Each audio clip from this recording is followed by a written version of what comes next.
మన తండ్రి అయిన దేవునికి ప్రభువైన యేసుక్రీస్తు ద్వారా వేవేల కృతజ్ఞతాస్తుతులు చెల్లిస్తూ ఈ యొక్క మార్నింగ్ ప్రేయర్ ద్వారా లేఖనం ఏమి చెప్పుచున్నది అని ఆలోచించి అనేక మందిని ఆలోచింపజేయడానికి చేరువచ్చిన మీ అందరికీ కూడా ప్రభువైన యేసుక్రీస్తు నామములో శుభాభివందనములు తెలియజేస్తూ సహోదరులు అప్పారావు గారి ప్రారంభ ప్రార్థన ద్వారా ఈనాటి మార్నింగ్ ప్రేయర్ కార్యక్రమం మనం ప్రారంభించుకుందాము.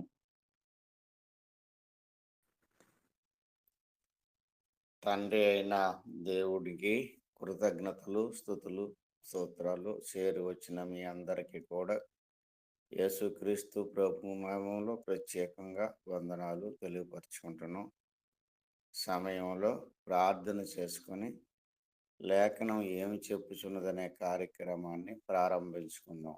అందరు తలలు వంచుకుంటే ప్రార్థన. సర్వోన్నతుడవు, మహోన్నతుడవు, మహాగణుడవు, పరిశుద్ధుడు అయిన తండ్రి, భూమి ఆకాశములకు అధిపతివైన దేవ, ఈ ఉదయ కాలమందు నాయన ఫోను కాంటాక్ట్ ద్వారా మమ్మలను సమకూర్చి మీ లేఖనమును చదువుకొనుటకు తండ్రి, మీ నామమున ప్రార్థన చేసుకొనుటకు మీరు మా ఎడల చూపించినటువంటి ఈ గొప్ప ప్రేమను బట్టి, ఇచ్చిన ఆయురారోగ్యములను బట్టి దేవా, ఉదయకాలమందునైనా లేపి మాకు మనసును పుట్టించిన దానిని బట్టి మీకు ప్రత్యేకంగా కృతజ్ఞతలు, స్తుతులు, స్తోత్రాలు చెల్లించుకుంటున్నాం. ఈ గొప్ప భాగ్యం లేని వారికి అనుగ్రహించమని ప్రార్థన చేయుచున్నాం తండ్రి. చేరి వచ్చిన సేవకులను, మీ పిల్లలను ఆశీర్వదించి దీవించమని ప్రార్థిస్తున్నాం. రావలసిన వారందరినీ నాయన సకాలంలో నడిపించమని వేడుకుంటున్నాం. వాక్యాన్ని బోధించడానికి సిద్ధపడినటువంటి నాయన మీ యొక్క కుమారులు, సేవకులు దేవకిరణ గారికి, అనిల్ బాబుకి కావలసిన ఆరోగ్యమును, బలమును, శక్తిని మనం ప్రార్థిస్తున్నాం. ఈ సమయంలో ఎలాంటి అంతరాయం కలగకుండా సమస్తము మీ మహిమ నిమిత్తం ఈ కార్యక్రమం జరిగించి ఆయన మీ నామునకు మహిమను, ఘనతను మీ దగ్గర నాయన మేము కనికరింపబడినట్లుగాను దీవించబడినట్లుగా సహాయం చేయమని యేసుక్రీస్తు ప్రభు నామున ప్రార్థించి వేడుకుంటున్నాం తండ్రి. ఆమేన్. వందనాలండి అందరికీ. ప్రార్థన చేసినటువంటి సహోదరులు అప్పారావు గారికి వందనములు తెలియజేస్తున్నాము. ఈ సమయంలో మొదటి కీర్తన సహోదరులు అప్పారావు గారు పాడి వినిపిస్తారు. రెండవ కీర్తనగా లాలయ్య గారు పాడి వినిపిస్తారు.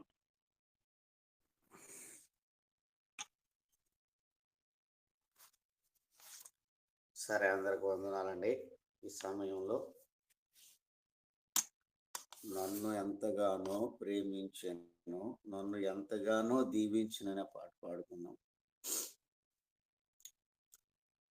నన్నెంతగానో ప్రేమించెను, నన్నెంతగానో దీవించెను నా యేసుడు, నా పాపము నా శాపము తొలగించెను, నన్ను కరుణించెను, తొలగించెను, నన్ను కరుణించెను, నన్నెంతగానో ప్రేమించెను, నన్నెంతగానో దీవించెను. సాతాను బంధాలలో, జీవపు డంబాలలో, సాతాను బంధాలలో, జీవపు డంబాలలో పడనీయక, దరి చరణీయక, పడనీయక, దరి చరణీయక, తన కృపలో నిరతంబు నడిపించెను, తన కృపలో నిరతంబు నడిపించెను, నన్నెంతగానో ప్రేమించెను. నన్నెంతగానో దీవించెను. సత్యంబు జీవంబును ఈ బ్రతుకు పరమావధి. సత్యంబు జీవంబును ఈ బ్రతుకు పరమావధి. నేర్పించెను నాకు చూపించెను, నేర్పించెను నాకు చూపించెను. వర్ణింపగా నేను ఆ ప్రభువును, వర్ణింపగా నేను ఆ ప్రభువును. నన్నెంతగానో ప్రేమించెను, నన్నెంతగానో దీవించెను. కల్వారి గిరిపై నన్ను ఆ శిలువ మరణంబును, కల్వారి గిరిపై నన్ను ఆ శిలువ మరణంబును. నా కోసమే యేసు శ్రమ పొందెను, నా కోసమే యేసు శ్రమ పొందెను. నా పాపమంతటిని క్షమించెను, నా పాపమంతటిని క్షమించెను. నన్నెంతగానో ప్రేమించెను, నన్నెంతగానో దీవించెను. ఘనమైన ఆ ప్రేమకు వెలలేని త్యాగంబును, ఘనమైన ఆ ప్రేమకు వెలలేని త్యాగంబును. ఏమిత్తునో నేనేమివ్వగలను, ఏమిత్తునో నేనేమివ్వగలను. నన్ను నేను ఆ ప్రభుకు సమర్పింతును, నన్ను నేను ఆ ప్రభుకు సమర్పింతును. నన్నెంతగానో ప్రేమించెను, నన్నెంతగానో దీవించెను. నా యేసుడు నా పాపమో నా శాపమో తొలగించెను, నన్ను కరుణించెను, తొలగించెను, నన్ను కరుణించెను. నన్నెంతగానో ప్రేమించెను, నన్నెంతగానో దీవించెను. వందనాలండి.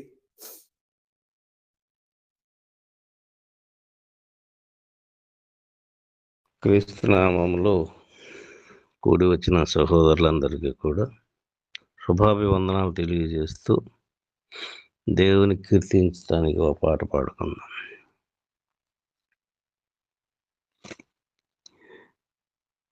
ఏమని వర్ణింపగలను,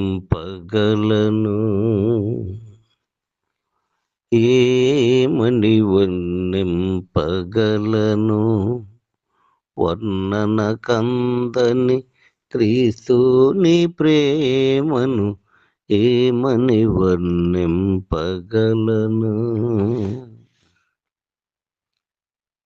దివి నుండి భువికి దిగి వచ్చెను, దాసుని రూపము ధరించి నరుడై.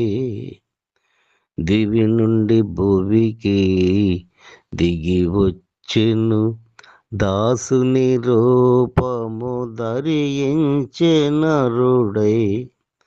మనలను ధనవంతులను చేయగను,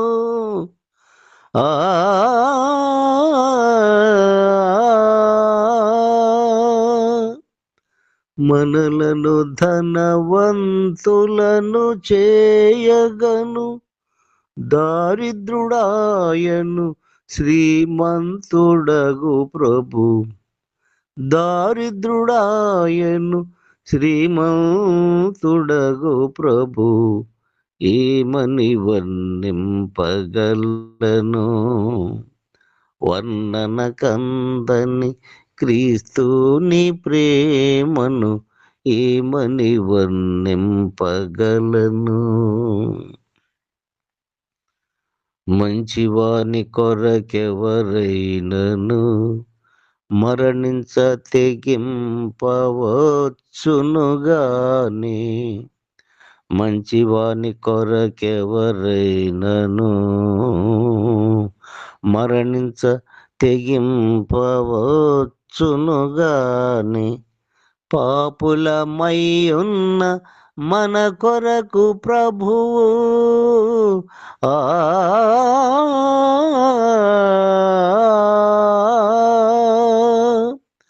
పాపులమై ఉన్న మన కొరకు ప్రభువు ప్రాణము పెట్టి ప్రేమను చూపెను. ప్రాణము పెట్టి ప్రేమను చూపెను. ఏమని వర్ణింపగలను, వర్ణన కందని క్రీస్తుని ప్రేమను. ఏమని వర్ణింపగలను. ఎంత ఘోర పాపినైనను చెంత చేర్చుకొనును యేసు. ఎంత ఘోర పాపినైనను చెంత చేర్చుకొనును యేసు. వింతగా మార్చును, నిజ శాంతినిచ్చును.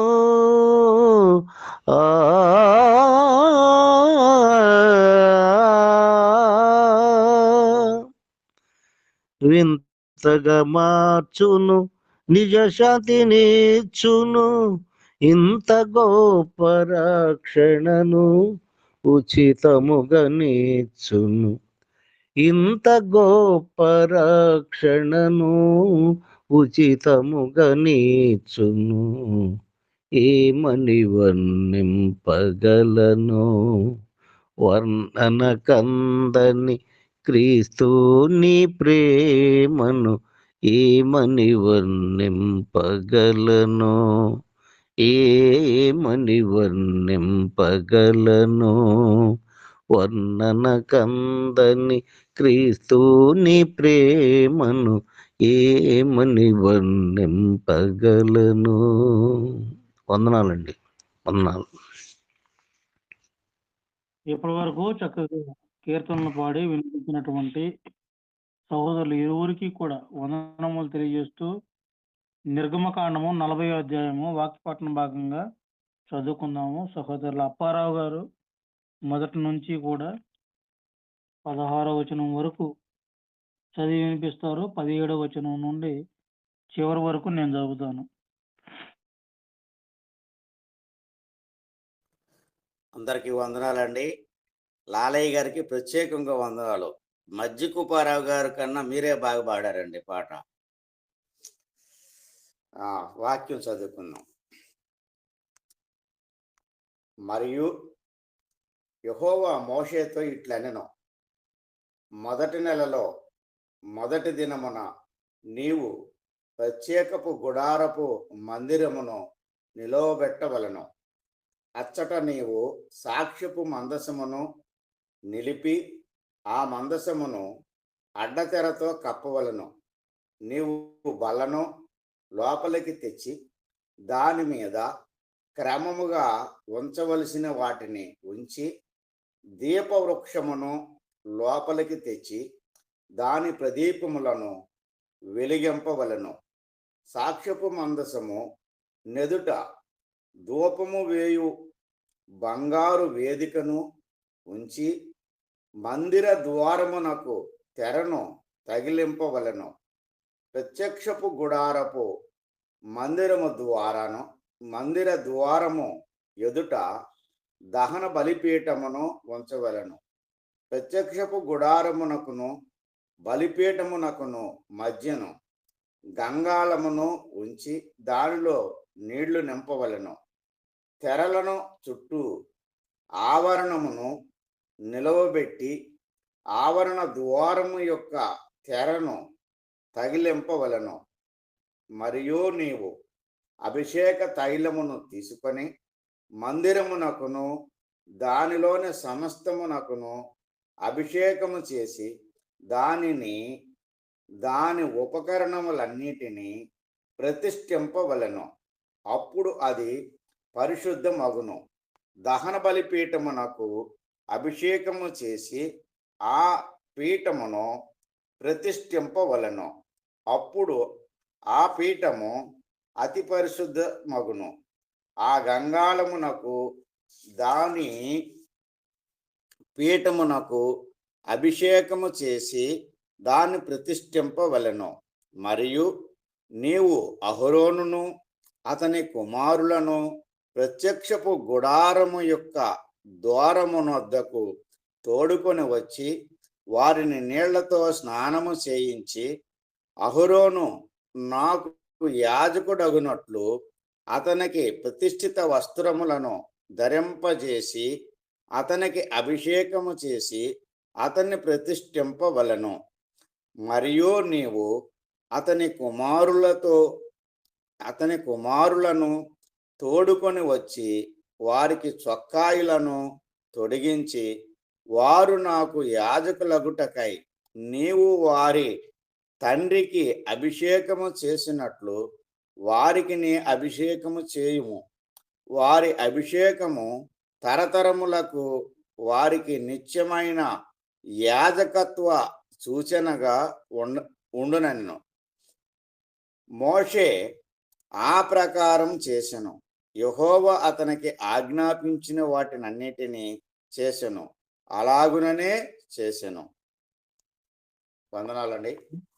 అన్నయ్య చదివితే చదివేయండి మొత్తం. సరే. 2వ సంవత్సరమున మొదట నెలలో మొదటి దినమున మందిరము నిలవబెట్టబడెను. యెహోవా మోషేకు ఆజ్ఞాపించినట్లు మోషే మందిరమును నిలవబెట్టి దాని దిమ్మలను వేసి దాని పలకలను నిలువబెట్టి దాని పెండి బద్దలను చొనిపి దాని స్తంభములను నిలువబెట్టి మందిరము మీద గుడారమును పరిచి దానిపైని గుడారపు కప్పును వేసెను. మరియు యెహోవా మోషేకు ఆజ్ఞాపించినట్లు అతడు శాసనములను తీసుకొని మందసములో ఉంచి మందసమునకు మోతకర్రలను దూర్చి దాని మీద కరుణాపీఠము నుంచెను. మందిరములోనికి మందసమును తెచ్చి కప్పు తెరను వేసి సాక్ష్యపు మందసమును కప్పెను. మరియు యెహోవా మోషేకు ఆజ్ఞాపించినట్లు అతడు సాక్ష్యపు గుడారములో మందిరము యొక్క ఉత్తర దిక్కున అడ్డతెరకు వెలుపల బల్లను ఉంచి యెహోవా సన్నిధిని దాని మీద రొట్టెలను క్రమముగా ఉంచెను. మరియు యెహోవా మోషేకు ఆజ్ఞాపించినట్లు అతడు ప్రత్యక్షపు గుడారములో మందిరమునకు దక్షిణ దిక్కున బల్ల ఎదుట దీపవృక్షమును ఉంచి యెహోవా సన్నిధిని ప్రదీపములను వెలిగించెను. మరియు యెహోవా మోషేకు ఆజ్ఞాపించినట్లు అతడు ప్రత్యక్షపు గుడారములో అడ్డతెర ఎదుట బంగారు ధూపవేదికను ఉంచి దాని మీద పరిమళ ద్రవ్యములను ధూపము వేసెను. మరియు యెహోవా మోషేకు ఆజ్ఞాపించినట్లు అతడు మందిర ద్వారమునకు తెరను వేసెను. అతడు ప్రత్యక్షపు గుడారపు మందిరపు ద్వారమునొద్ద దహన బలిపీఠమును ఉంచి దాని మీద దహన బలి అర్పించి నైవేద్యమును అర్పించెను. మరియు యెహోవా మోషేకు ఆజ్ఞాపించినట్లు అతడు ప్రత్యక్షపు గుడారమునకును బలిపీఠమునకును మధ్య గంగాళమును ఉంచి ప్రేక్షలను కొరకు దానిలో నీళ్లు పోసెను. దాని యొద్ద మోషేయు అహరోనును అతని కుమారులను తమ చేతులను కాళ్ళను కడుగుకొనిరి. వారు ప్రత్యక్షపు గుడారములోనికి వెళ్ళినప్పుడును బలిపీఠమునకు సమీపించినప్పుడును కడుగుకొనిరి. మరియు అతడు మందిరమునకు బలిపీఠమునకును చుట్టూ ఆవరణమును ఏర్పరిచి ఆవరణ ద్వారపు తెరను వేసెను. అలాగున మోషే పని పూర్తి చేసెను. అప్పుడు మేఘము ప్రత్యక్షపు గుడారమును కమ్మగా యెహోవా తేజస్సు మందిరమును నింపెను. ఆ మేఘము మందిరము మీద నిలుచుట చేత మందిరము యెహోవా తేజస్సుతో నిండెను గనుక మోషే ప్రత్యక్షపు గుడారములోనికి వెళ్ళలేకుండెను. మేఘము మందిరము మీద నుండి పైకి వెళ్ళినప్పుడలను ఇశ్రాయేలీయులు ప్రయాణమైపోయిరి. ఇదే వారి ప్రయాణ పద్ధతి. ఆ మేఘము పైకి వెళ్ళని ఎడల అది వెళ్ళు దినము వరకు వారు ప్రయాణము చేయకుండిరి. ఇశ్రాయేలులందరూ కన్నులు ఎదుట పగటి వేళ యెహోవా మేఘము మందిరము మీద ఉండెను, రాత్రి వేళ అగ్ని దాని మీద ఉండెను. వారు సమస్త ప్రయాణములలో ఇలాగుననే జరిగెను. ఇప్పటి వరకు ఈ యొక్క 40వ అధ్యాయం అంతటినీ కూడా చదివి వినిపించినటువంటి సహోదరులు అప్పారావు గారికి ప్రత్యేకంగా వందనములు తెలియజేస్తూ, మరి ఈ సమయంలో సహోదరులు అనిల్ గారు ఈ యొక్క అధ్యాయం అంతటినీ కూడా చక్కగా వివరించవలసిందిగా కోరుకుంటూ ప్రేమతో ఆహ్వానిస్తున్నాము. తండ్రి అయిన దేవునికి కృతజ్ఞతాస్తుతులు. చేరి వచ్చిన సహోదరి సహోదరులకు ప్రభునామమున వందనాలు తెలియజేస్తూ ఉన్నాను. ఈరోజు మనము నిర్గమాకాండము 40వ అధ్యాయాన్ని కొద్ది నిమిషాలు వివరించుకుందాం. అయితే ప్రియ సహోదరులారా, ఈ యొక్క 40వ అధ్యాయముతో ఈ యొక్క గ్రంథము ముగింపబడుతుంది. అంటే ఈ అధ్యాయ గ్రంథము ముగింపబడుతుంది. ఈ 40వ అధ్యాయాన్ని మనం పరిశీలన చేస్తూ ఉన్నప్పుడు దేవుడు ఆజ్ఞాపించిన ప్రకారము వారు మందస స్థలాన్ని ఏర్పాటు చేయడం మొదటిగా, దాని పని కొరకు చేయవలసిన సమస్తమును చేపట్టడం, ఇప్పటిదాకా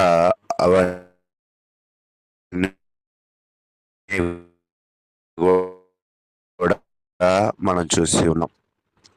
ఈ అధ్యాయాన్ని ఒకవేళ విభజించుకున్నట్లయితే ఈ అధ్యాయంలో 1 నుంచి 16 వచనాలు మనకు తెలియజేస్తున్న విషయము ఏమిటి అంటే, 1 నుంచి 16 వచనాలు దేవుని ఆజ్ఞను వాళ్ళు శిరస వహిస్తూ ముందుకు వెళ్ళిన కోణాన్ని ప్రప్రథమంగా మనం చూస్తూ ఉంటాం. 1 నుంచి 16 వచనాలు దేవుని ఆజ్ఞ అంటే నిర్దిష్టమైన రోజు, నిర్దిష్టమైన ఒక క్రమం. ప్రతి వస్తువు దేవుడు చెప్పిన చోటే ఉంచాలి. అహరోను మరియు కుమారులు అభిషేకింపబడాలి. అంటే ఇవి రిపీటెడ్ స్టేట్మెంట్స్, పదే పదే మనకు తెలియజేయబడుతున్న విషయాలుగా చూస్తూ ఉన్నాం. అయితే యెహోవా ఆజ్ఞాపించిన ప్రకారమే మోషే చేశాడు. అంటే దేవుడు యొక్క ఆజ్ఞను వీరు ఎలాగ ముందుకు తీసుకువెళ్ళారు అనే దాని కొరకు మనం పరిశీలన చేస్తూ ఉన్నప్పుడు దేవుడు మోషేకు స్పష్టమైన ఆజ్ఞలు ఇచ్చాడు. 1-16 వచనాలు చూస్తున్నప్పుడు దేవుడు మోషేకు స్పష్టమైన ఆజ్ఞలు ఇచ్చాడు. ఏంటి ఆజ్ఞలు? ప్రత్యేకించిన రోజున గుడారమును నిలపాలి, మొదటిది. రెండవది, ప్రతిదానికి సరైన స్థానము కల్పించాలి, రెండవది. మూడవది, పరిశుద్ధీకరణ చేయాలి. నాలుగవది, అహరోను మరియు అతని కుమారులను యాజకులుగా సిద్ధము చేయాలి. అయితే ఈ యొక్క 4 పాయింట్లు కూడా ప్రాముఖ్యముగా మనము ఈ 16 వచనాలలో చూస్తూ ఉంటాం. అంటే వాళ్ళు గుడారం వేసే సంగతి, వాటిని సరైన స్థానంలో నిలిపే సంగతి, పరిశుద్ధంగా ఉండాల్సిన పరిస్థితి, యాజకులుగా సిద్ధపడవలసిన పరిస్థితి. అయితే ఈ 16 వచనాలలో ముఖ్యమైన వాక్యము ఒకవేళ పరిశీలన చేస్తే పదే కనపడేది ఏంటంటే, మోషే యెహోవా ఆజ్ఞాపించిన ప్రకారమే చేశాడు అనే పదము మనకి పదే కనపడుతూ ఉంటుంది. తర్వాత 17-33 వచనాలు ఏం కనపడుతుందంటే, అన్ని పనులు పూర్తవుతాయి. గుడారము స్థిరపరచడము, నిబంధన మందసము ఉంచబడింది, పీఠాలు, ధూపబలి పీఠము, దీపస్తంభము, ప్రతివి కూడా అన్నీ అమర్చబడ్డాయి. ఆలయము పరిశుద్ధీకరించబడింది. అహరోను అతని కుమారులు అభిషేకింపబడ్డారు. అంటే ఇక్కడ గమనించవలసింది ఏంటంటే, ఏది దానికో దాని స్థానంలోనే ఉంచబడింది. దేవుని పనిలో గందరగోళం లేకుండా ఒక క్రమ పద్ధతిలో దేవుడు తెలియజేసిన విధంగా మరియు దేవుడు కోరుకున్న విధముగా అవన్నీ కూడా చేయబడినట్లుగా మనం చూస్తూ ఉన్నాం. అయితే 34-38 వచనాలు చూస్తూ ఉన్నప్పుడు, మేఘము సమ్మేళనము గుడారాన్ని కప్పుతుంది, యెహోవా మహిమ ఆ గుడారమును నింపెను. మోషే కూడా లోపలికి వెళ్ళలేకపోయాడు, ఎందుకంటే యెహోవా మహిమ నింపబడింది. ఇక నుండి ఇశ్రాయేలు ప్రజల ప్రయాణము దేవుడు మార్గదర్శకుడు. మేఘము ఎగిరినప్పుడు వారు కదిలేవాళ్ళు, మేఘము నిలిచినప్పుడు వాళ్ళు నిలిచేవాళ్ళు. ఇక్కడ దేవుని ప్రస్థానము = ప్రజల ప్రస్థానము. దేవుడే వారిని నడిపించినట్లుగా మనము చూస్తూ ఉన్నాం. అయితే మనము నేర్చుకోవలసిన ఆత్మీయమైన బోధన ఏమిటి అంటే, మొదటిదిగా దేవుని పని దేవుని విధముగానే చేయాలి. ఇక్కడ మోషే దేవుడు ఆజ్ఞాపించినట్లుగా చేసెను అని ఈ మాట 8 సార్లు ఇక్కడ ఉంటుందన్నమాట. అంటే దేవుని పనిలో లాజిక్లు మాట్లాడడం కంటే, లాజిక్లు ప్రకారంగా చేయడం కంటే ఆయన ఆజ్ఞకు విధేయతగా ఉండడము చాలా ముఖ్యమైన పని అని తెలియజేస్తూ ఉన్నాడు. మీరు ఇందాక అధ్యాయము విభజనను కూడా చూసినప్పుడు ఆజ్ఞ వచ్చింది, వాళ్ళు విధేయతతో పనిచేశారు, తర్వాత దేవుడి మహిమ వారితో ఉంచాడు. అలాగే మన జీవితాలలో కూడా దేవుడు ఆజ్ఞాపించాడు, దానికి నువ్వు విధేయత చూపగలిగితే నువ్వు దేవుడు ఆశీర్వాదానికి పాత్రుడు అవుతావు. కాబట్టి అది మనం నేర్చుకోవాలి. తర్వాత రెండో విషయం ఏంటంటే, దేవుని వాక్యము ఏర్పాటు చేయబడిన చోటు మాత్రమే మహిమతో ఆయన నింపుతాడు.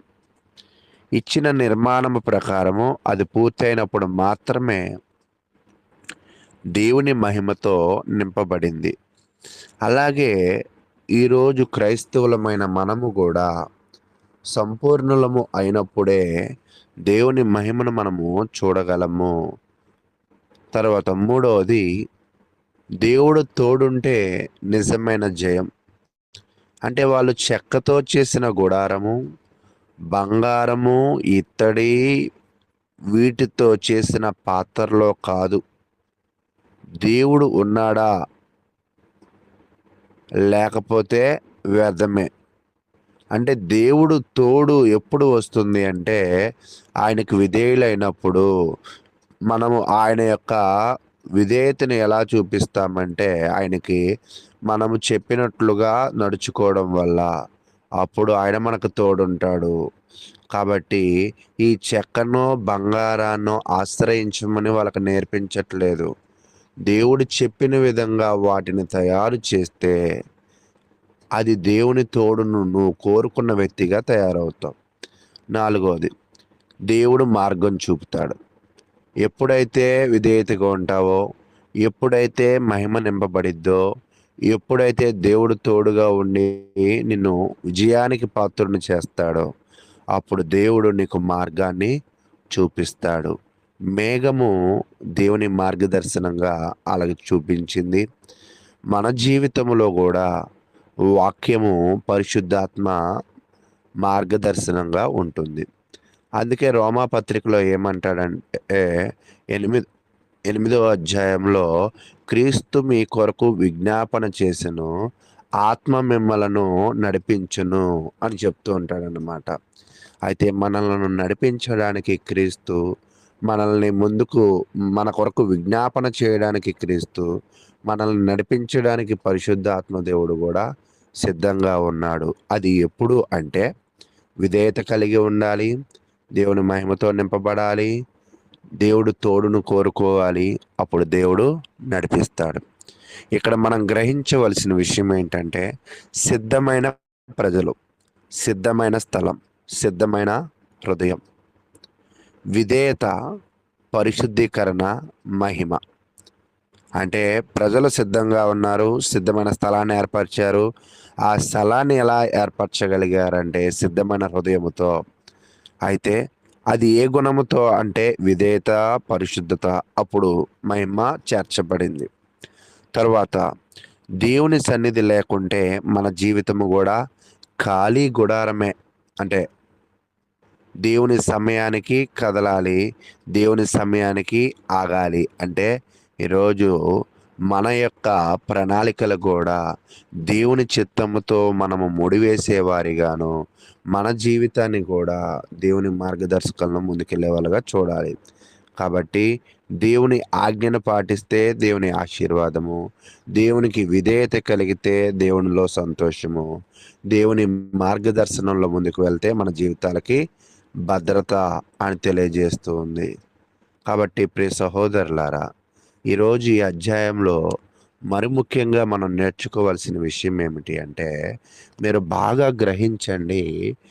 ఏ వ్యక్తి అయితే ఆజ్ఞకు లోబడక విధేయుడు కాకపోవడం వల్ల ఆదికాండము 3వ అధ్యాయంలో పాపము చేసి దేవునికి దూరమయ్యారో, ఈ నిర్గమాకాండము 40 అధ్యాయంలో దేవుడు మరలా నివాసము ఏర్పాటు చేసి దేవుడికి దూరంగా ఉన్న ప్రజలను, పాపము చేసిన వారిని మరల పరిశుద్ధులుగా మార్చి వారితో జీవించాలి అనేది ఇక్కడ అర్థమవుతుంది. అంటే దేవుడు మన మధ్య నివసించడానికి ఇష్టపడుతూ ఉన్నాడు.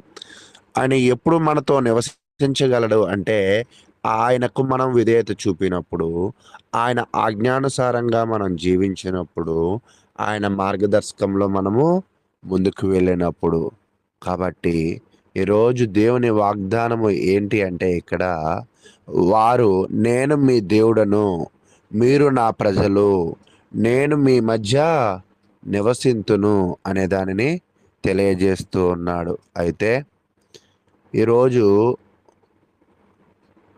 మనము పరిశీలన చేయవలసిన విషయముల్లో ప్రాముఖ్యమైన విషయం ఏమిటి అంటే, గతంలో దేవుడిని మనం పరిశీలన చేస్తూ ఉన్నప్పుడు మందస స్థలములో ఆయన నివసిస్తానని చెప్పాడు. తర్వాత యెరూషలేము ఆలయములో నివసిస్తానని చెప్పాడు. తర్వాత యేసు క్రీస్తునందు నివసించనని చెప్పాడు. తర్వాత సంఘములో నివసిస్తానని చెప్పాడు. అంటే ఈరోజు మనము కూడా పరిశీలన చేయవలసింది ఏమిటి అంటే, ఆయన మన యందు నివసించాలంటే మనము ఎక్కడ ఉండాలంటే సంఘమునందు ఉండాలి. అదే మనము చూపించే విధేయత, అదే మనము లోబడే ఆజ్ఞ, అదే మనలను నిత్య నివాసమైన పరలోకములకు యుగ యుగములు ఆయనతో నివాసము చేయగలిగిన గొప్ప స్థానంలో మనల్ని నిలవబెడుతుంది. కాబట్టి ఈ యొక్క గుడారము మనకి చూపిస్తున్నది ఏమిటి అంటే, రాబోయే క్రీస్తుతో మనము ఉండుటకు, దేవునితో మనం ఉండుటకు ఒక స్థానాన్ని చూపిస్తూ ఉంది.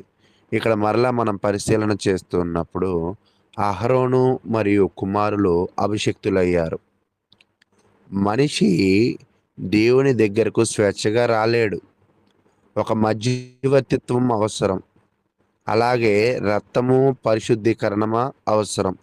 అలాగే మనము కూడా విధేయత చూపిన తర్వాత, ఆజ్ఞానుసారంగా మనం జీవించిన తర్వాత, ఆ గుడారములో యాజకులు, ప్రధాన యాజకులు ఎలాగా అవసరమో మనకి కూడా దేవునిని దగ్గర చేర్చడానికి మధ్యవర్తి ఒకలా అవసరం. ఆయన ఎవరంటే క్రీస్తు ప్రభువారు. కాబట్టి ప్రియ సహోదరులారా, ఈరోజు నువ్వు క్రీస్తు యందల ఎటువంటి విధేయత కలిగి ఉన్నావో పరిశీలన చేయండి. మరలా మనం గమనించినప్పుడు హోలీనెస్ స్ట్రక్చర్ అంటే ఆ యొక్క పరిశుద్ధ ఆ గుడారములో పరిశుద్ధాత్మ, అది పరిశుద్ధత యొక్క స్ట్రక్చర్ ఏమిటి అంటే out side, inside, most Holi. అంటే ఆవరణము బయట, ఆవరణము లోపల, మందసము ఆ చుట్టూ మొత్తం కూడా మోస్ట్ హోలీ అంటే పూర్తి పవిత్రత కనపడుతుంది. అలాగే పీపుల్స్, ప్రీస్ట్, హై ప్రీస్ట్ అంటే ప్రజలు, ప్రధాన యాజకులు, యాజకులు, ప్రధాన యాజకులు వీళ్ళు కూడా ఎలా ఉండాలంటే మోస్ట్లీ హోలీ అంటే పరిశుద్ధంగా ఉండాలి. అంటే ఇక్కడ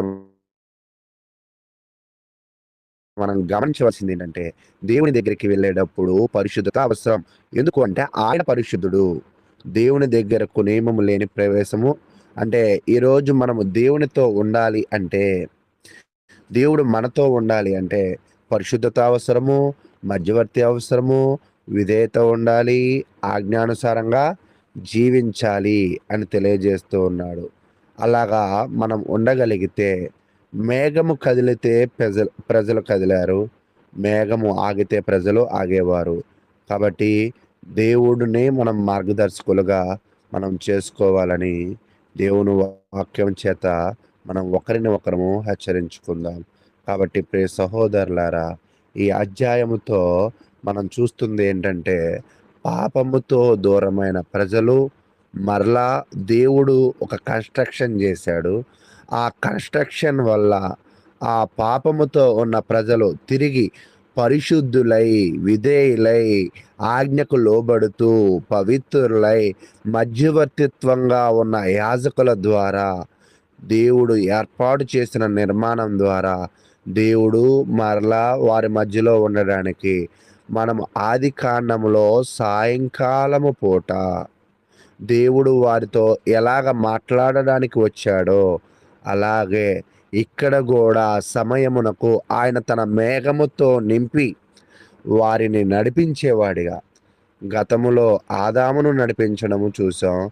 ఆ తదుపరి మరలా దేవుడు ఇశ్రాయేలు ప్రజలను నడిపించడానికి చేసిన ఒక ప్రణాళికను మనము చూస్తూ ఉన్నాం.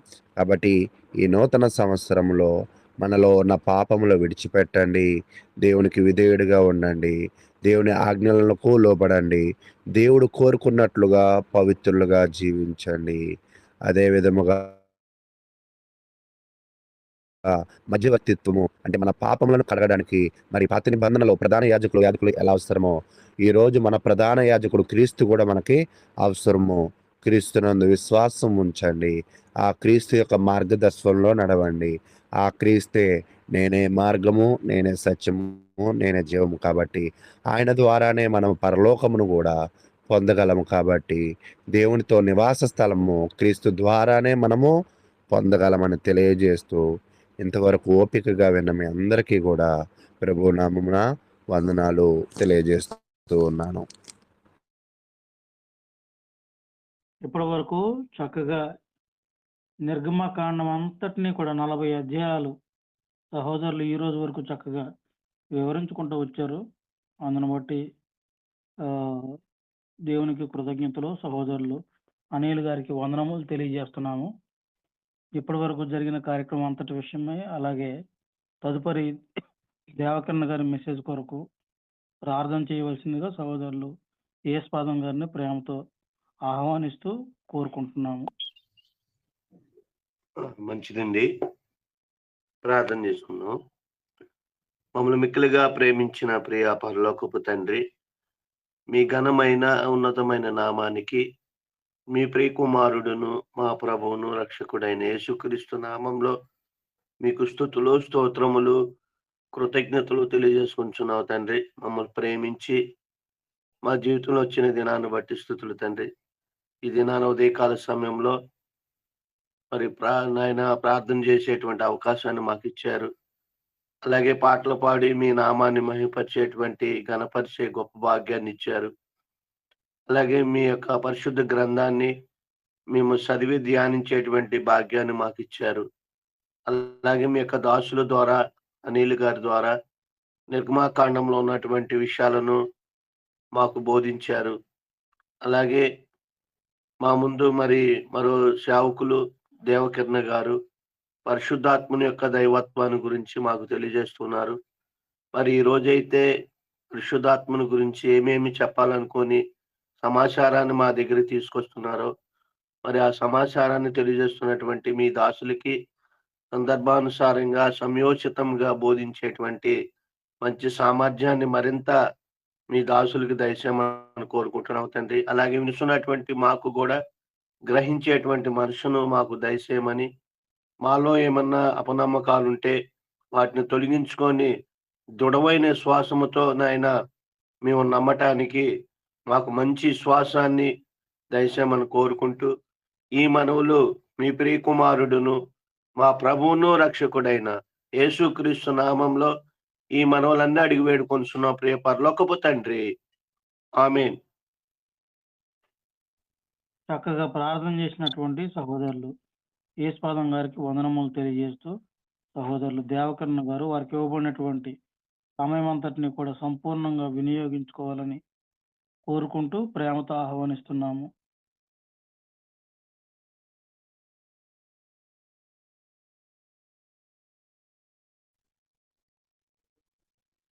ముందుగా తండ్రైన దేవునికి నా కృతజ్ఞతాస్తుతులు చెల్లిస్తున్నాను. అలాగే వాక్యం వినుటకు సిద్ధంగా ఉన్న నా ప్రియ సహోదరి సహోదరులందరికీ నా వందనములు తెలియజేస్తూ ఉన్నాను.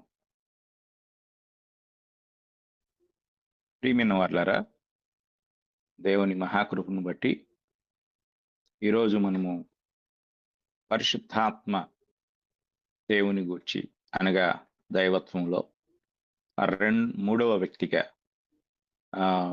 మనము నేర్చుకోబోతున్న పరిశుద్ధాత్మ దేవుని గురించి నిన్నటి దినాన ఆయన యొక్క వ్యక్తిత్వాన్ని గురించి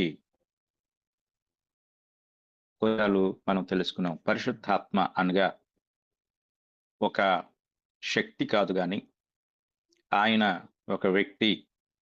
మనకు ఉన్నట్లుగానే ఆయనకు కూడా వ్యక్తిత్వం ఉంది. వ్యక్తిత్వం లేని ఒక ఎలక్ట్రిక్ పవర్ లాంటి వాడు లేక ఇంకొక పవర్ లాంటి వాడు ఆయన కాదు అనే విషయాన్ని మనం నేర్చుకున్నాం. అలాగే ఆయన వ్యక్తిత్వ లక్షణాల్లో ఒకటైన ఆయన ఇంటెలిజెన్స్ అనగా జ్ఞానము, వివేకము, బుద్ధి ఇవన్నీ కూడా ఆయన కలిగి ఉన్నాడు అనే సంగతి మనం నేర్చుకున్నాం. అలాగే ఈరోజు ఆయనకు చిత్తం ఉంది. అంటే ఆయనకు అంటూ ఒక విల్, స్వచిత్తం, స్వీయ చిత్తం ఉంది.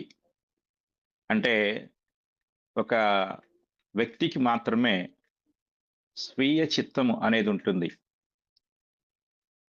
వ్యక్తిత్వం లేని వారు ఇంకొకరి యొక్క చిత్తం పైన ఆధారపడి ఉంటారు. వారి చిత్తానుసారంగా ప్రతిదీ చేస్తూ ఉంటారు. కానీ పరిశుద్ధాత్మ దేవుడు ఇంకొకరి చిత్తం పైన ఆధారపడేవాడు కాదు. ఆయనకంటూ సొంత చిత్తం అనేది ఉంది. కనుక ఈ విషయాన్ని మనం గమనించినట్లయితే కొరింథీయులకు రాసిన మొదటి పత్రిక 12వ అధ్యాయంలో ఈ విషయాన్ని మనం చూడగలం. కొరింథీయులకు రాసిన మొదటి పత్రిక 12వ అధ్యాయము 11వ వచనాన్ని మనం చదువుకుందాం. అయినను వీటన్నిటిని ఆ ఆత్మ ఒకడే తన చిత్తము చొప్పున ప్రతివానికి ప్రత్యేకముగా పంచి ఇచ్చుచు కార్యసిద్ధి కలుగు చేయుచున్నాడు.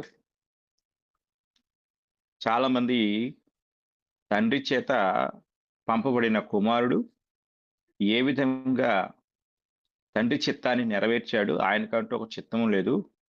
అలాగే దేవత్వంలో ఉన్న రెండవ వ్యక్తి కూడా తండ్రి యొక్క చిత్తాన్ని నెరవేర్చేవాడుగా, తండ్రి అధీనంలో ఉండేవాడుగా, తనకంటూ ఏమీ లేనివాడుగా ఉన్నాడు అనే ఆలోచనతో తక్కువ ఆలోచనను లేక చిన్న చూపును చూస్తూ ఉంటారు. కానీ ఇక్కడ దేవుని వాక్యం ఎంతో స్పష్టంగా తెలియజేస్తా ఉంది.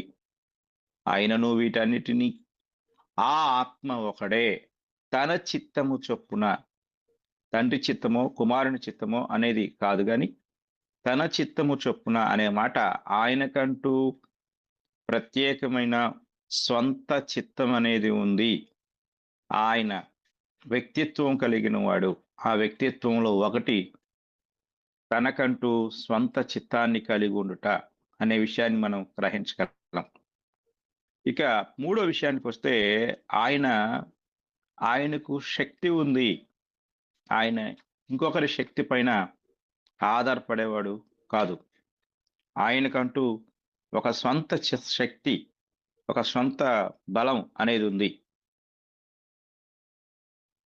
ఈ విషయాన్ని మనం జాగ్రత్తగా గ్రహించవలసిన వారమై ఉన్నాం. ఆయన శక్తిని గూర్చి మనం ఆలోచించినట్లయితే మొదటిగా రోమీయులకు రాసిన పత్రిక 15వ అధ్యాయము, రోమీయులకు రాసిన పత్రిక 15వ అధ్యాయము 13వ వచనాన్ని మనం చదువుకుందాం. కాగా మీరు పరిశుద్ధాత్మ శక్తి పొంది విస్తారముగా నిరీక్షణ గలవారుటకు నిరీక్షణకర్త యగు దేవుడు విశ్వాసము ద్వారా సమస్త ఆనందముతోనూ సమాధానముతోనూ మిమ్మును నింపునుగాక. కనుక ఇక్కడ పౌలు గారు ఈ విషయాన్ని తెలియజేస్తూ, కాగా మీరు పరిశుద్ధాత్మ శక్తిని పొంది అంటాడు. ఇంగ్లీష్లో through the power of the Holy Ghost అనే మాట కనపడుతుంది. అంటే the power of the Holy Ghost అంటే పరిశుద్ధాత్మ యొక్క శక్తి. అంటే పరిశుద్ధాత్ముడు స్వయం శక్తిని కలిగి ఉన్నాడు. ఆయనకి ఎవరో శక్తిని ఇస్తే ఆ శక్తిని ఉపయోగించుకునేవాడు ఆయన కాదు. ఆయనకంటూ స్వయం శక్తి ఉంది. ఆయన శక్తి లేనివాడు కాదు.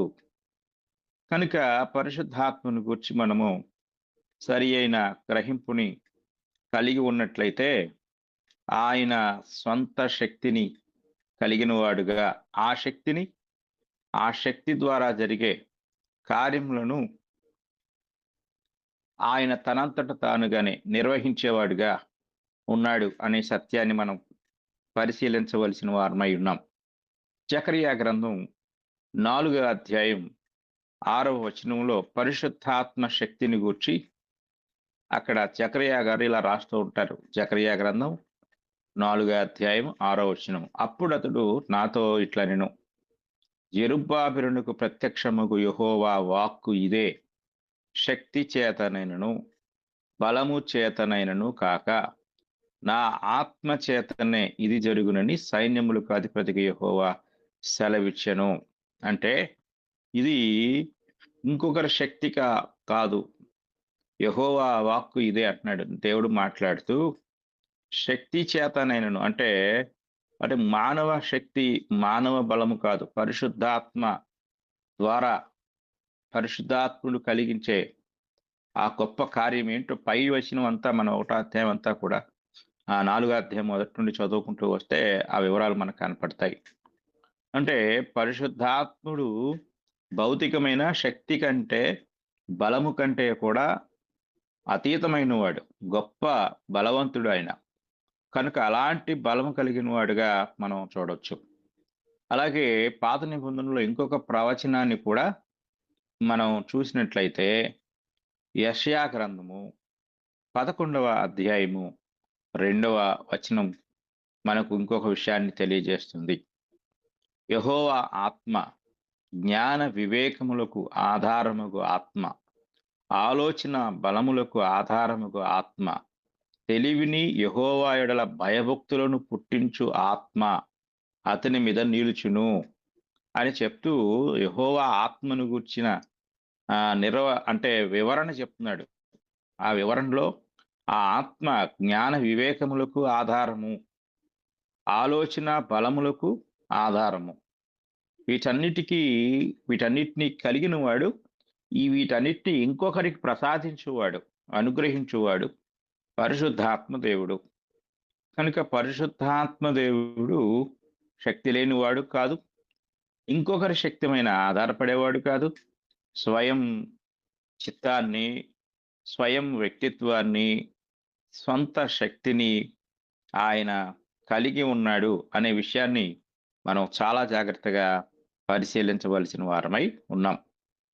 కనుక దేవుని వాక్యాన్ని మనం జాగ్రత్తగా పరిశీలించినట్లయితే పరిశుద్ధాత్మ దేవుని యొక్క వ్యక్తిత్వాన్ని గూర్చి మనం పరిశీలన చేస్తూ ఉన్నాం. ఆయన వ్యక్తిగా ఉన్నాడు.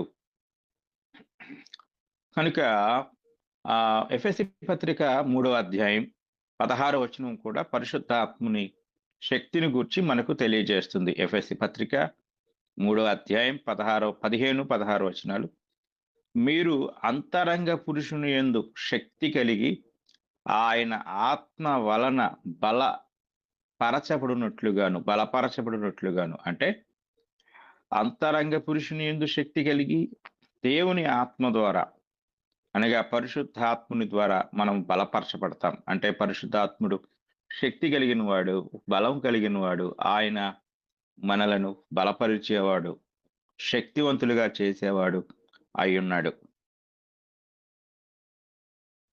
కనుక దేవుని వాక్యాన్ని మనము జాగ్రత్తగా పరిశీలించినట్లయితే పరిశుద్ధాత్ముడు వ్యక్తిగా ఉన్నాడు. ఇక 5వ విషయాన్ని మనము పరిశీలించినట్లయితే ఆయన ఎలాంటి వ్యక్తిత్వాన్ని కలిగి ఉన్నాడు అనే విషయాన్ని జాగ్రత్తగా మనం పరిశీలించినప్పుడు ఆయన వ్యక్తిత్వంలో ఉన్న మరొక గొప్ప లక్షణం ఏమిటంటే ఆయన ప్రేమ కలిగి ఉన్నాడు. ఇది మనం జాగ్రత్తగా గ్రహించవలసిన వారమై ఉన్నాం. ఆయన ప్రేమించేవాడుగా ఉన్నాడు. కనుక వ్యక్తి మాత్రమే ఈ పని చేయగలడు, శక్తి మాత్రమే ఈ పని చేయలేదు. అంటే కేవలము శక్తి అనేది ప్రేమించటము, లేక ఆనందించడము, లేక అంటే మనుషులుగా మనం ఏమేమైతే చేయగలమో ఈ భావోద్వేగాలు, మన అంతరంగంలో కలిగే భావోద్వేగాలు, భావ ప్రకటనలు, ఇవన్నీ ఓన్లీ శక్తి మాత్రమే. అంటే శక్తి అనేది మాత్రమే చేయలేదు, కానీ వ్యక్తిత్వం కలిగిన వారు మాత్రమే వీటన్నిటిని చేయగలరు. కొరింథీయులకు రాసిన మొదటి పత్రిక మనం చదువుకున్నట్లయితే 2వ అధ్యాయము, మొదటి పత్రిక 2వ అధ్యాయము 10వ వచనం నుండి కొన్ని వచనాలు మనం చదువుకుందాం. ఇక్కడ పౌలు గారు మాట్లాడుతూ, మనకైతే దేవుడు వాటిని తన ఆత్మ వలన బయలుపరిచి ఉన్నాడు. ఆ ఆత్మ అన్నిటినీ, దేవుని మర్మములను కూడా పరిశోధించుచున్నాడు కానీ తెలియజేస్తూ ఆయన ప్రతి విషయాన్ని కూడా వివరంగా మాట్లాడుతూ ఉంటారు. అంటే ఆ ఆత్మ ద్వారా మనం పొందుకునే ప్రతి కార్యాన్ని, కనుక ఆత్మ ద్వారా మనం ఏ విషయాలని గ్రహించగలం? ఆత్మ వలన, ఆత్మ ద్వారా. ఇంకొక విషయాన్ని మనం గమనించినట్లయితే రోమీయులకు రాసిన పత్రిక 15వ అధ్యాయము 30వ వచనాన్ని మనం చదువుకుందాం. రోమీయులకు రాసిన పత్రిక 15వ అధ్యాయము 30వ వచనాన్ని మనం చదువుకున్నట్లయితే అక్కడ ఈ మాట కనపడుతుంది. సహోదరులారా, నేను యూదయలోనున్న అవిధేయుల చేతుల్లో నుండి తప్పింపబడి యెరూషలేములో చేయవలసి ఉన్న ఈ పరిచర్య పరిశుద్ధులకు ప్రీతికరమగునట్లును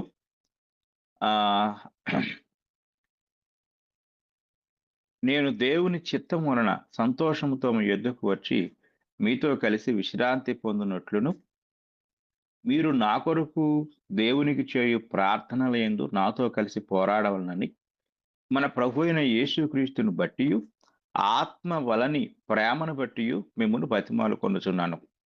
అంటే స్థానిక సంఘంలో ఉన్న విశ్వాసులు చేయవలసిన, అంటే ఒక అపోస్తలుడిగా పౌలు గారి పట్ల జరిగించవలసిన ఆ కార్యాన్ని జ్ఞాపకం చేస్తూ ఆయన ఒక విషయాన్ని తెలియజేస్తున్నాడు. అదేమిటి అంటే ఆత్మ వలని ప్రేమను బట్టి. అంటే ప్రేమ ఎలా కలుగుతుంది అంటే పరిశుద్ధాత్మ ద్వారా. కనుక పరిశుద్ధాత్ముడు లేకుండా ప్రేమ లేదు. ఆయన ప్రేమించేవాడుగా ఉన్నాడు. ప్రేమించే స్వభావం ఆయనకుంది. అంత మాత్రమే కాదు కానీ ఆయన ప్రేమించడమే కాదు, ఒకవేళ మనము కూడా ఇతరులను ప్రేమించాలి అంటే మనలో కూడా ప్రేమను కలుగు చేసేవాడు పరిశుద్ధాత్మ దేవుడు. ఆయన మనలో ఆ పరిశుద్ధాత్మ ద్వారా, అంటే ఆయన తన కృప ద్వారా లేక తన ద్వారా మనకు అనుగ్రహించే ఆ ప్రేమ కార్యం, లేక ఆ ప్రేమ అనేది అది ఆయన ద్వారానే మనకు అనుగ్రహించబడుతుంది. అంటే పరిశుద్ధాత్మ ద్వారా కాకుండా మనం ప్రేమించలేము.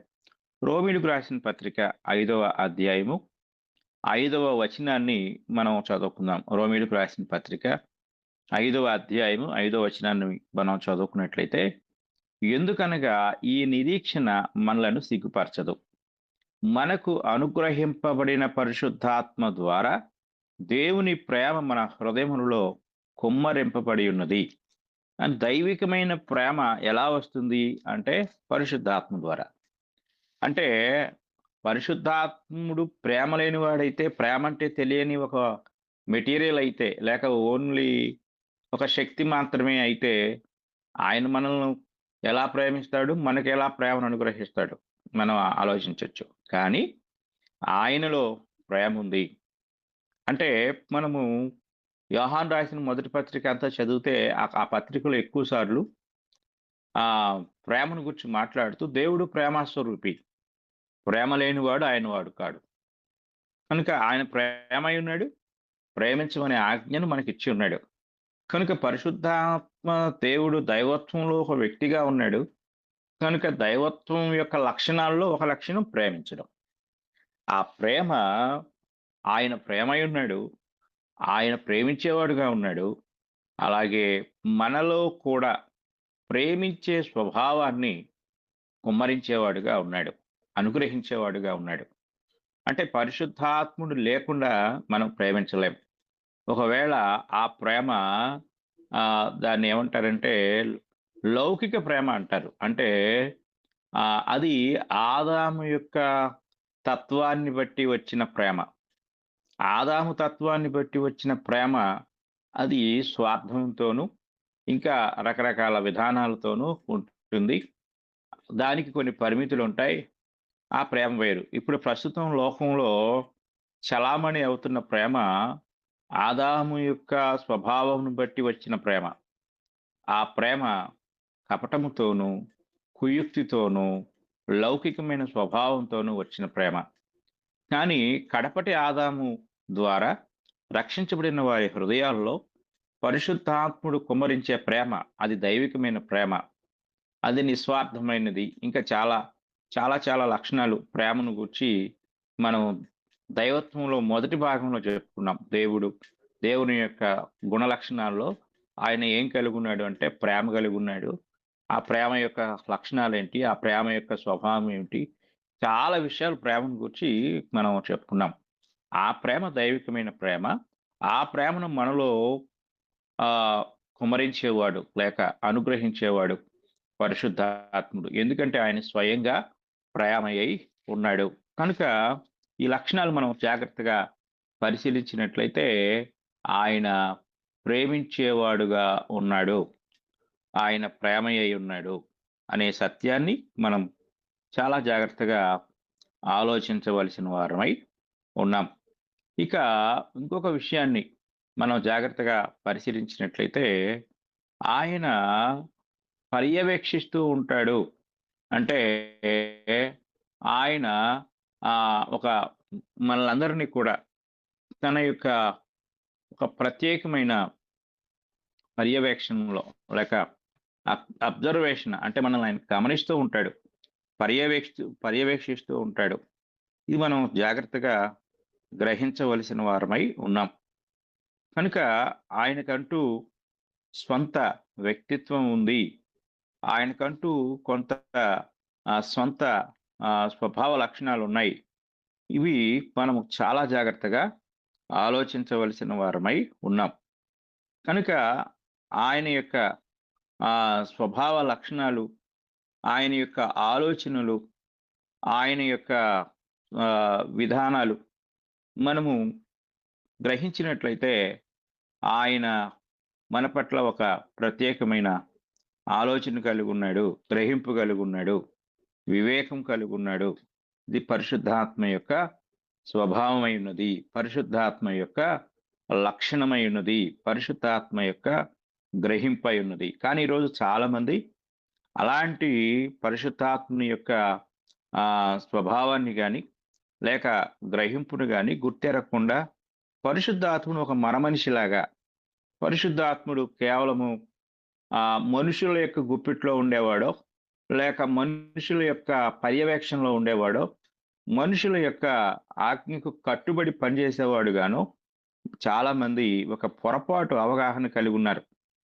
కనుక మనం అటువంటి పొరపాటు అవగాహన నుండి బయటకు రావలసిన వారమై ఉన్నాం.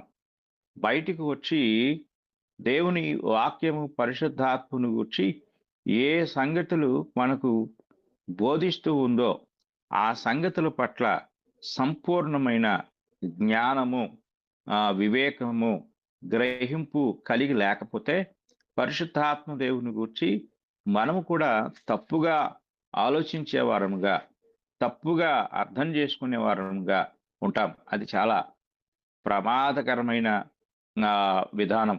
ఈ ప్రమాదకరమైన విధానంలో నుండి దేవుని వాక్యపు వెలుగులో మనము బయటికి రావాలి, సత్యాన్ని తెలుసుకోవాలి అని నేను మీకు తెలియజేస్తూ ఉన్నాను. ఇప్పటి వరకు వ్యక్తిత్వాన్ని గురించి మనం నేర్చుకున్నాము. ఇప్పుడు ఆయన యొక్క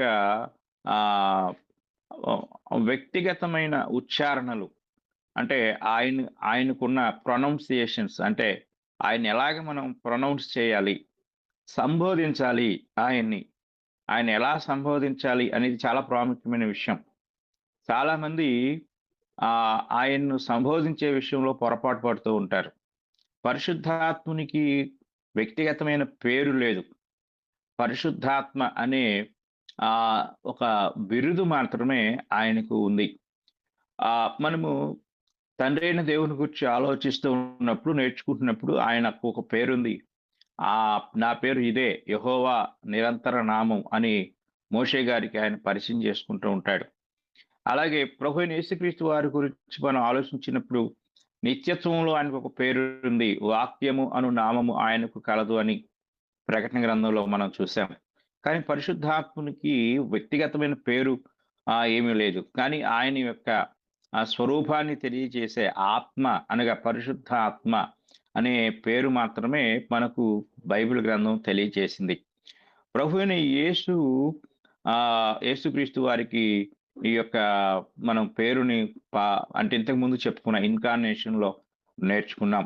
అయితే పరిశుద్ధాత్మ అనే అనే పదం మనము ఆలోచించినప్పుడు చాలామంది ఈ ఉచ్చారణలో ఫిమేల్ సెన్స్ అంటే ఒక స్త్రీని ఏ విధంగా సంబోధిస్తారో అలా సంబోధిస్తూ ఉండటం దుఃఖకరమైన పరిస్థితి.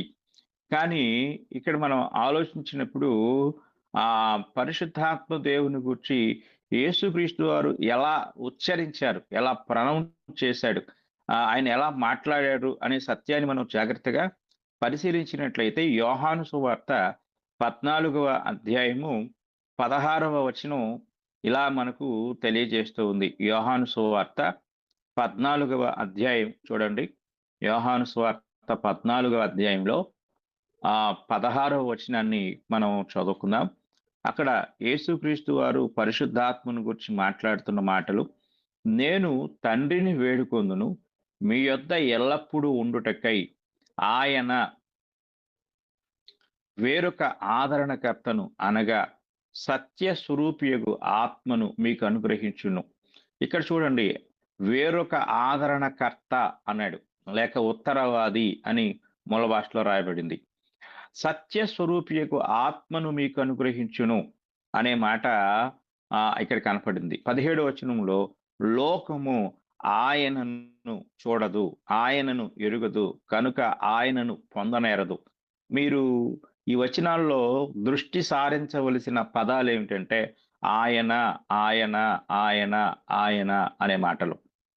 కనుక జాగ్రత్తగా ఈ విషయాలు మనం పరిశీలన చేసినప్పుడు పరిశుద్ధాత్మను గురించి మాట్లాడుతూ ఆయన, ఆయన అన్నాడు. 26వ వచనం కూడా అక్కడే మనం చూసినట్లయితే 26వ వచనంలో ఈ మాట మనకి కనపడుతుంది. ఆదరణకర్త అనగా తండ్రి నానామమున పంపబోవు పరిశుద్ధాత్మ సమస్తమును మీకు బోధించి నేను మీతో చెప్పిన సంగతులన్నిటినీ మీకు జ్ఞాపకము చేయును అన్నాడు. కనుక ఆదరణకర్త అని మాట్లాడుతూ ఆయన అంటే ఆయనని ఎలా సంబోధించాలి, పరిశుద్ధాత్మ దేవుని మనం ఉచ్చరించేటప్పుడు ఎలా సంబోధించాలి అనే విషయం చాలా ప్రత్యేకమైంది. అలా సంబోధించే విషయంలో మనము చాలా జాగ్రత్త కలిగి ఉండవలసిన వారమై ఉన్నాం. అలాగే యోహాను సువార్త 16వ అధ్యాయము 7, 8 వచనాలు కూడా మనం చదువుకున్నట్లయితే 16వ అధ్యాయము 7, 8 వచనాలు. 7, 8 వచనాల్లో ఇలా ఉంటుంది. అయితే నేను మీతో సత్యము చెప్పుచున్నాను, నేను వెళ్ళిపోవటం వలన మీకు ప్రయోజనకరము. నేను వెళ్ళని ఎడల ఆదరణకర్త మీ యొద్దకు రాడు. మీరు రాడు అనే దగ్గర అండర్లైన్ చేసుకోండి, ఆయన అనే దగ్గర అండర్లైన్ చేసుకోండి. నేను వెళ్ళిన ఎడల ఆయనను మీ యొద్దకు పంపుదును అనే మాట కూడా ఇక్కడ మనకి తెలియచేయటం జరిగింది. ఆ తరువాత 13వ వచనం నుండి కూడా మనం చదువుకుందాం. 13వ వచనం నుండి చదువుకున్నట్లయితే అయితే ఆయన అనగా సత్య స్వరూపైన ఆత్మ వచ్చినప్పుడు మిమ్మల్ని సర్వసత్యంలోనికి నడిపించును. ఆయన తనంతట తానే ఏమియు బోధించక వేటిని వినునో వాటిని బోధించి సంభవింపబోవు సంగతులను మీకు తెలియచేయును. ఆయన నా వాటిలోనివి తీసుకొని మీకు తెలియచేయును గనుక నన్ను మహిమపరచును. తండ్రికి కలిగినవన్నీ నావి, అందుచేత ఆయన నా వాటిలోనివి తీసుకొని మీకు తెలియచేయనని నేను చెప్పి తిని. ఇక్కడ మీరు ఈ వచనాలన్నిటిలో మీ దృష్టి పెట్టాల్సింది మిగిలిన విషయాలు కాదు, ఆయన, ఆయన, ఆయన అనే మాటలు. కనుక పరిశుద్ధాత్ముడు ఏమై ఉన్నాడు? చాలా మంది ఈరోజు ఫిమేల్ సెన్స్ లో అంటే ఒక స్త్రీని మాట్లాడినట్లుగా మాట్లాడుతూ ఉంటారు. ఇంకొక వచనం కూడా చూద్దాం. రోమీలకు రాసిన పత్రిక 8వ అధ్యాయం 16వ వచనం కూడా మనం చదువుకుందాం. రోమీలకు రాసిన పత్రిక 8వ అధ్యాయము 16వ వచనాన్ని మనం చదువుకున్నట్లయితే అక్కడ ఈ మాట కనపడుతుంది. మనము దేవుని పిల్లలమని ఆత్మ తానే మన ఆత్మతో కూడా సాక్ష్యమిచ్చుచున్నాడు. ఆ చున్నాడు అనే దగ్గర సాక్ష్యమిచ్చుచున్నాడు అనే దాని మీద మీరు అండర్లైన్ చేసుకోండి, లేదా రాసుకోండి. సాక్ష్యమిచ్చుచున్నాడు, ఆయన బోధించును, హెచ్చరించును, సాక్ష్యమిచ్చుచున్నాడు. అనే మాట మీరు జాగ్రత్తగా గ్రహించాలి. ఆ తర్వాత ఇంకొక వచనాన్ని కూడా మనం చూసినట్లయితే 26వ వచనాన్ని కూడా మనం చదువుకున్నప్పుడు, అటువలే ఆత్మయు మన బలహీనతను చూచి సహాయం చేయుచు. ఆ చూడని అండి. అలాగే కనుక ఇన్ని మనం పరిశీలించినట్లయితే ఏ సెన్స్ పరిశుద్ధాత్మ దేవుని గురించి మాట్లాడి, అంటే మంది ఆత్మ వచ్చింది, ఆత్మ వెళ్ళి, ఆత్మ పడిపోయి, పడగొట్టి, ఆత్మ మారింది, ఆత్మ తాకింది. ఇది అనే మాట స్త్రీని సెన్స్ పురుషులు చేసినట్టు ఏదో చేసినట్టుగా ఆత్మ కాకుండా ఈరోజు చాలా మంది చాలా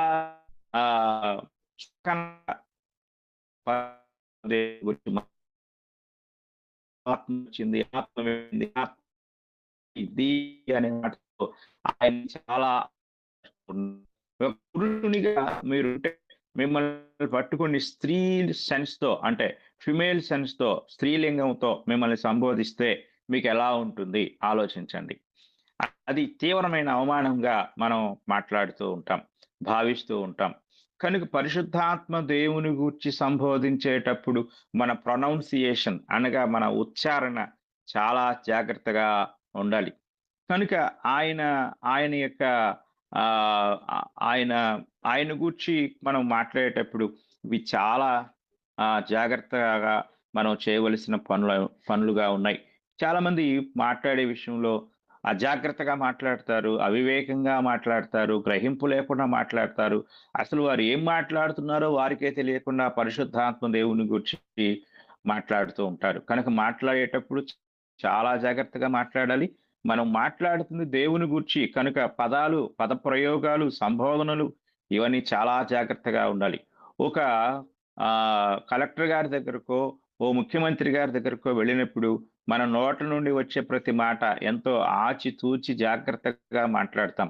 ఎక్కడ అమర్యాదగా, అసభ్యంగా, అవమానకరంగా ఆ పదాలు దొరలకుండా మనం మాట్లాడుతూ ఉంటాం. మరి లోకాన్ని పరిపాలించే దేవునితో మాట్లాడేటప్పుడు మన మాటలు ఎలా ఉండాలి, మన యొక్క గ్రహింపు ఎలా ఉండాలి, మన సంబోధన ఎలా ఉండాలి, మన ఉచ్చారణ ఎలా ఉండాలి, మనకు ఆలోచన ఉందా?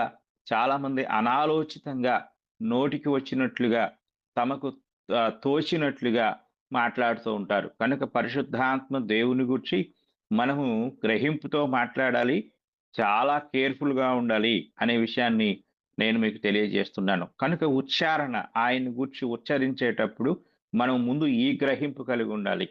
కనుక మనము ఆయన పట్ల జాగ్రత్తగా ఉండాలి. ఇక మూడో విషయాన్ని నేను తెలియజేస్తూ ఉన్నాను.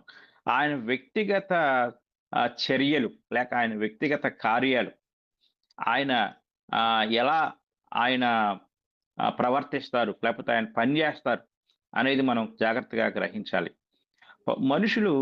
మనం మనుషుల్లాగా ప్రవర్తిస్తూ ఉంటాం, ఎందుకంటే మనం మనుషులం.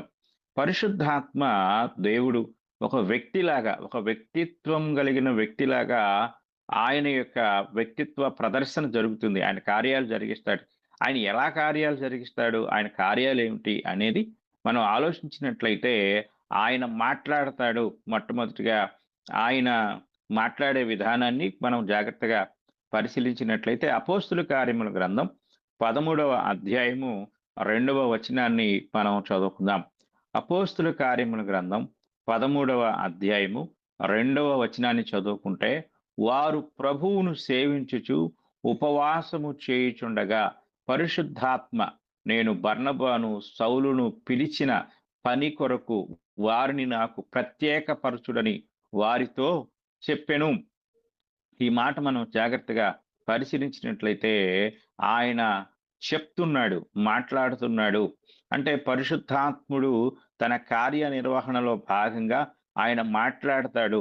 పాత నిబంధనలో మనము ఆ దేవుడు మాట్లాడిన సందర్భాలు చాలా చూసాం. ఆయన ఆదాముతో మాట్లాడాడు, కయీనుతో మాట్లాడాడు, ఆ తరువాత నోవహుతో మాట్లాడాడు, ఇంకా అబ్రహాముతో మాట్లాడాడు. అలాగే పరిశుద్ధాత్మ దేవుడు కూడా తన కార్యాన్ని జరిగించుట కొరకు ఆయన మాట్లాడేవాడుగా ఉన్నాడు. ఇంకా ఆయన మన పక్షముగా విజ్ఞాపన చేసేవాడుగా కూడా ఉన్నాడు. రోమాపత్రిక 8వ అధ్యాయము 26వ వచనాన్ని మనం చదువుకున్నట్లయితే ఆ మాట మనకి కనపడుతుంది. రోమాపత్రిక 8వ అధ్యాయం 26వ వచనంలో, అటువలే ఆత్మయు మన బలహీనతను చూచి సహాయము చేయుచున్నాడు. ఏలయనగా మనము యుక్తముగా ఎలాగు ప్రార్థన చేయవలనో మనకు తెలియదు గాని ఉచ్చరింప శక్యము కాని మూలుగులతో ఆ ఆత్మ తానే మన పక్షముగా విజ్ఞాపనము చేయుచున్నాడు. కనుక ఆయన విజ్ఞాపన చేసేవాడుగా ఉన్నాడు. కనుక ఆయన మాట్లాడతాడు, అలాగే ఆయన మన పక్షముగా విజ్ఞాపన కూడా చేస్తాడు.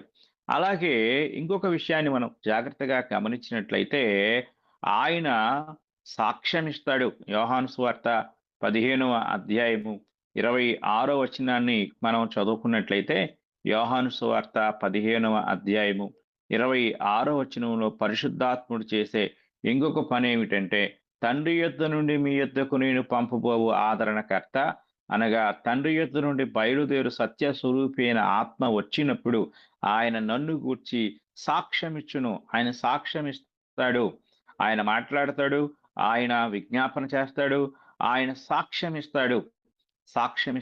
కనుక ఇవన్నీ ఆయన చేసే కార్యాలై ఉన్నాయి. తరువాత ఆయన ఇంకా ఏం చేస్తాడు అనే దాన్ని మనం ఆలోచించినట్లయితే, అపోస్తుల కార్యముల గ్రంథం 16వ అధ్యాయం 6, 7 వచనాలు మనం చదువుకున్నట్లయితే, అపోస్తుల కార్యముల గ్రంథం 16వ అధ్యాయంలో 6వ వచనం, ఆసియలో వాక్యము చెప్పకూడదని పరిశుద్ధాత్మ వారిని ఆటంకపరిచినందున వారు ఫ్రుగియ, గలతీయ ప్రదేశముల ద్వారా వెళ్ళిరి. ముసియ దగ్గరకు వచ్చి బితూనియకు వెళ్ళుటకు ప్రయత్నము చేసిరి గాని యేసు యొక్క ఆత్మ వారిని వెళ్ళనీయలేదు. అంతటా వారు ముసియను దాటిపోయి త్రోయకు వచ్చిరి. ఇక్కడ అపోస్తలులు ఒక ప్రాంతానికి వెళ్ళాలి అనుకున్నారు. కానీ పరిశుద్ధాత్ముడు ఏం చేశాడంటే వారిని అటు వెళ్లకుండా ఇంకొక వైపు వెళ్ళేలాగా వారిని ఆదేశించాడు, ఆటంకపరిచాడు. మీరు ఇటు కాదు వెళ్ళేది, ఇంకొక వైపుకు వెళ్ళాలి అని చెప్పి వారి ఆలోచన కాకుండా తన యొక్క ఆలోచన ప్రకారం వారిని ఆదేశించి వారిని వెళ్ళవలసిన మార్గానికి ఆయన నడిపించినట్లుగా మనం ఇక్కడ చూస్తా ఉన్నాం. కనుక ఈ భాగాన్ని మనం జాగ్రత్తగా పరిశీలించినట్లయితే ఆయన ఆజ్ఞాపిస్తాడు, మీరు ఇటు కాదు వెళ్ళేది, అటు వెళ్ళాలి అని చెప్పేసి ఆయన తన యొక్క చిత్త ప్రకారము ఆయన ఆదేశిస్తాడు. తన చిత్తాన్ని వారు జరిగించినట్లుగా ఆయన వారిని ముందుకు నడిపిస్తాడు. ఇక 5వ విషయాన్ని మనం జాగ్రత్తగా పరిశీలించినట్లయితే ఆయన పర్యవేక్షిస్తాడు. ఒక ఓవర్సీర్గా ఆయన పర్యవేక్షణలో వారిని నడిపిస్తూ ఉంటాడు, లేక మనల్ని నడిపిస్తూ ఉంటాడు. అపోస్తుల కార్యముల గ్రంథం 20వ అధ్యాయము 28వ వచనాన్ని మనం గమనించినట్లయితే, అపోస్తుల విషయంలో పరిశుద్ధాత్మని యొక్క ఆ యొక్క నడిపింపు ఎలా ఉంది అనేది మనం పరిశీలించినప్పుడు 20వ అధ్యాయం 28వ వచనం ఇలా తెలియచేస్తా ఉంది.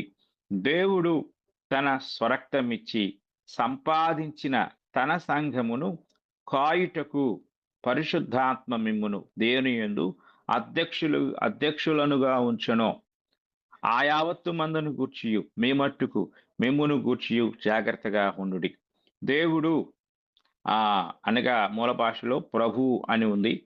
యేసుక్రీస్తు వారు తన స్వరక్తం ఇచ్చి సంపాదించిన సంఘాన్ని కాయటానికి ఎవరినైతే ఆ సంఘం మీద పెద్దలుగా అధ్యక్షులుగా ఉంచారో ఆ యొక్క అధ్యక్షులుగా ఉంచిన వారు పరిశుద్ధాత్ముడు. పరిశుద్ధాత్మ మిమ్మును దేవుని యందు అధ్యక్షులనుగా ఉంచెను. అనగా ఆ సంఘ నాయకత్వాన్ని నిర్వహించే బాధ్యతను ఎవరిచ్చారు అంటే పరిశుద్ధాత్ముడు. అనగా పరిశుద్ధాత్మ దేవుడు ఆయన ఒక ఆ నాయకత్వాన్ని ఆయన కలిగి ఉన్నాడు. కనుక ఆయన నాయకుడుగా పర్యవేక్షకుడుగా ఉండి ఆయన పర్యవేక్షిస్తాడు. అలాగే ఆయన గైడ్ చేస్తూ ఉంటాడు. అంటే ఆయన మార్గదర్శిగా ఉండి మనల్ని గైడ్ చేస్తూ ఉంటాడు. యోహాను సువార్త 16వ అధ్యాయం 13వ వచనాన్ని మనం చదువుకున్నట్లయితే, యోహాను సువార్త 16వ అధ్యాయము 13వ వచనంలో ఇలా ఉంటుంది. అయితే ఆయన అనగా సత్య స్వరూపి అయిన ఆత్మ వచ్చినప్పుడు మిమ్మును సర్వ సత్యములోనికి నడిపించును అనే మాట చూడండి. నడిపించేవాడుగా అంటే గైడెన్స్ ఇచ్చేవాడుగా, ఒక మార్గదర్శిగా పరిశుద్ధాత్మ దేవుడు పనిచేశాడు. అలాగే ఇంకా మనం గమనించినట్లయితే 7వదిగా ఆయన బోధిస్తాడు. యోహాను సువార్త 14వ అధ్యాయం 26వ వచనాన్ని మనం చదువుకున్నట్లయితే 26వ వచనంలో ఈ మాట మనకు కనపడుతుంది.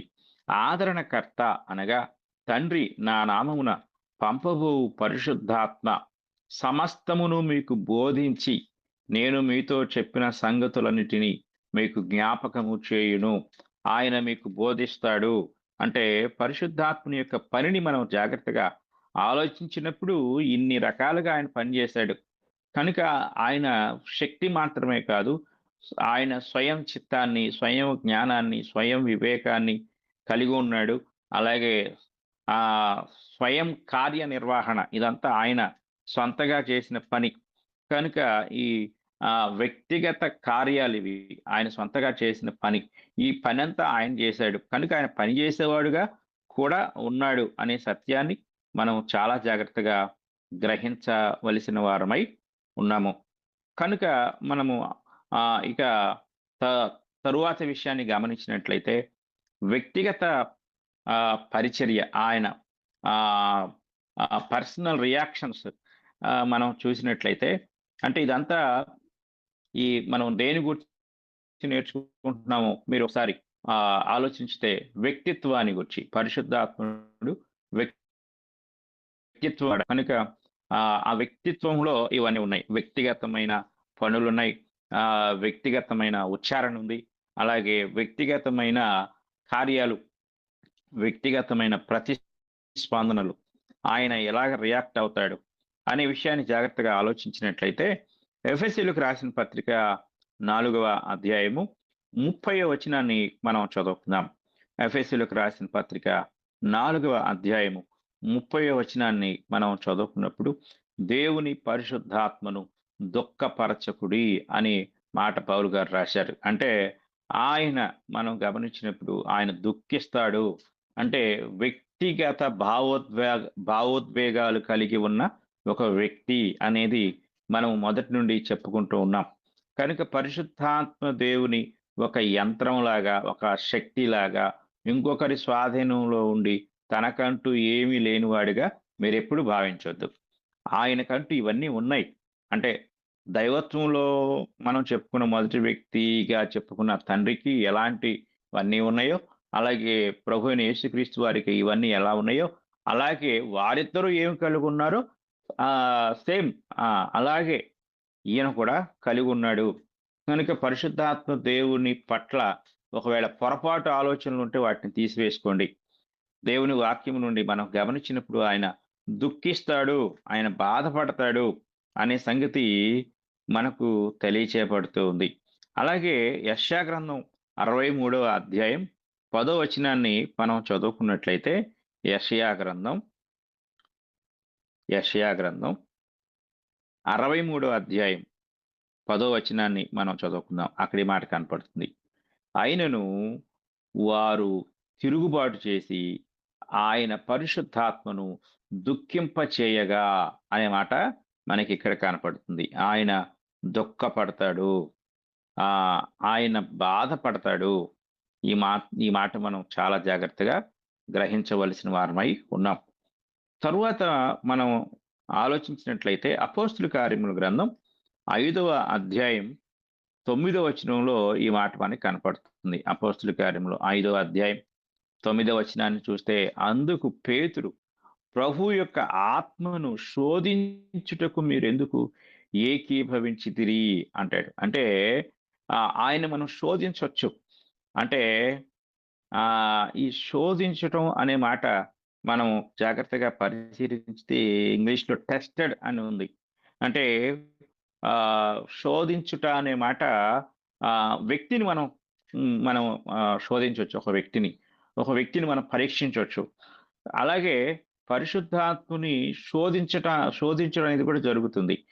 అంటే మనము పాత నిబంధనలో ఇశ్రాయేలు ప్రజలు యెహోవా దేవుని శోధించారు. అనేక సార్లు శోధించారట. అది మనకు సంఖ్యాకాండంలో, నిర్గమకాండం, సంఖ్యాకాండాల్లో ఎక్కువగా కనపడుతూ ఉంటుంది. అలాగే పౌలు గారు కొరింథీయులకు రాసిన పత్రికలో కూడా ఆయన గూర్చి మాట్లాడుతూ, మొదటి కొరింథీ పత్రిక 10వ అధ్యాయంలో మనకి మాట తెలియజేయబడుతూ ఉంటుంది. ఇశ్రాయేలీయులు ఏ విధంగా ఆయన శోధించారో అనే మాట 9వ వచనం మనం చూడొచ్చు. మనము ప్రభువును శోధింపకయుందమో వారిలో కొందరు శోధించి సర్పం వలన నశించిరి అనే మాట అక్కడ మనకి కనపడుతూ ఉంటుంది. కనుక ఈ శోధించుడి, యేసు ప్రభు వారిని అపవాది శోధించినప్పుడు, ప్రభు అయిన నీ దేవుని శోధింపవద్దు అని చెప్పి ఆయన గద్దించడం జరుగుతుంది. అనగా పాత నిబంధనలో యెహోవా దేవుని వారు ఎలా శోధించారో, అలాగే యేసు ప్రభు వారిని ఎలా శోధించారో, అలాగే పరిశుద్ధాత్మను కూడా ఇక్కడ వీరు శోధించారు. ఆ మాటనే ఇక్కడ మరి పౌలు గారు మనకి తెలియజేస్తున్నాడు. పేతురు మాట్లాడుతున్నాడు. అందుకు పేతురు, ప్రభు యొక్క ఆత్మను శోధించుటకు మీరు ఎందుకు ఏకీభవించితిరి? ఆయన శోధించబడ్డాడు. అలాగే ఇంకొక విషయాన్ని మనం గమనించితే 7వ అధ్యాయం, అపోస్తుల కార్యములు 7వ అధ్యాయము 51వ వచనాన్ని మనం చదువుకున్నట్లయితే 51వ వచనంలో ఈ మాట మనకి కనపడుతుంది. ముష్కరులారా, హృదయములను చెవులను దేవుని వాక్యమునకు లోపరచనొల్లని వారలారా, మీ పితరుల వలె మీరును ఎల్లప్పుడూ పరిశుద్ధాత్మను ఎదిరించుచున్నారు. 5వ అధ్యాయంలో అననీయ సప్పీరాలు శోధించారు. 7వ అధ్యాయంలో ఇశ్రాయేలీలు పరిశుద్ధాత్మను ఎదిరిస్తున్నారు. అంటే పరిశుద్ధాత్మ శోధించబడ్డారు, ఆయన్ను దుఃఖపెట్టారు, ఆయన శోధించారు, ఆయన్ని ఎదురిస్తున్నారు. ఇవన్నీ ఎవరికి ఉంటాయంటే వ్యక్తికి మాత్రమే ఉంటాయి. కనుక ఆయన ఒక వ్యక్తిత్వం కలిగిన వాడుగా ఉన్నాడు అనే విషయాన్ని మనము తెలుసుకుంటున్నాము. అందులో భాగంగా ఈ విషయాలన్నీ కూడా మనము ధ్యానిస్తూ ఉన్నాం. ఇక మనం ఇంకొక విషయాన్ని మనం గమనించినట్లయితే మార్కు సువార్త 3వ అధ్యాయము 29వ వచనం మనం చదువుకున్నాం. 3వ అధ్యాయము 29వ వచనాన్ని మనం చదువుకున్నట్లయితే అక్కడ ఈ మాట కనపడుతుంది. పరిశుద్ధాత్మ విషయము దూషణ చేయువాడెప్పుడునూ క్షమాపణ పొందక నిత్య పాపము చేసిన వాడై ఉండునని మీతో నిశ్చయముగా చెప్పుచున్నాను. జాగ్రత్తగా మనం ఆలోచిస్తే ఇక్కడ ఈ యొక్క వచనంలో పరిశుద్ధాత్మను వారు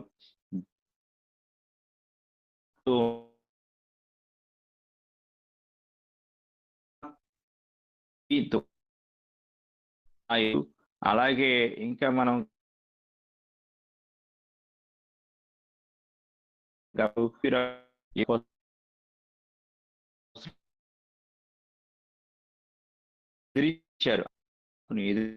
అలాగే మార్కు సువార్తలోకి వచ్చేసరికి యూదులు ఆయనను దూషించారు. అంటే పరిశుద్ధాత్మను దూషించారు. కనుక ఇలా చేయొచ్చు, ఎవరిని దుఃఖ పెట్టవచ్చు, ఎవరిని శోధించవచ్చు, ఎవరిని ఎదిరించవచ్చు, ఎవరిని అవమానించవచ్చు. అంటే ఒక వ్యక్తిని, ఒక రాయిని మనం అలా చేయలేం. ఒక